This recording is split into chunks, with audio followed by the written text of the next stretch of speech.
વડોદરામાં કોર્પોરેશનના શાસકો વચ્ચે આંતરિક જૂથવાદ સામે આવ્યો છે। છેલ્લા 2 વર્ષથી એક બગીચાનું નામકરણ નથી કર્યું। સમા વિસ્તારમાં આવેલા બગીચાનું નામ ન હોવાથી આશ્ચર્ય થઈ રહ્યું છે। સ્થાનિકોએ કહ્યું કે બગીચાનું નામ હોવું ખૂબ જ જરૂરી છે। બેસવા તો આવીએ છીએ પણ નામ નથી ખબર। કોઈને એડ્રેસ આપવામાં પણ મુશ્કેલી થતી હોવાનું સ્થાનિકોએ કહ્યું છે।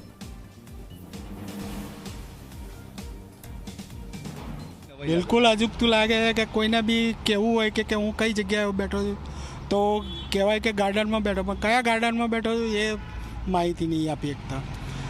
पछी बधुं जाहिर करवू पड़े कि पाछळ तळाव छे, तळावनी पाछळ छे के समા गाममां छे।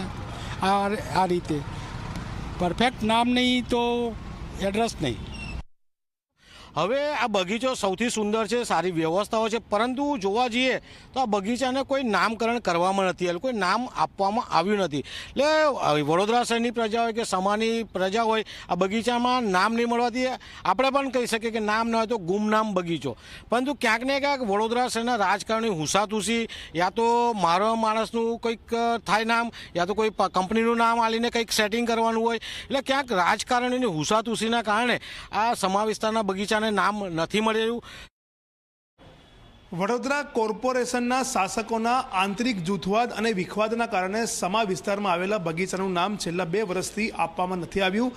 આ બાબતે મીડિયા દ્વારા મેયર પિંકીબેન સોનીને પૂછવાનો પ્રયાસ કરતા તેમને કંઈ પણ કહેવાનો ઇનકાર કરી દીધો છે। સાથે જ ડેપ્યુટી મેયર અને સ્થાયી સમિતિના ચેરમેન દ્વારા પણ સમગ્ર મામલામાં હાથ ખંખેરી લેવામાં આવ્યા છે।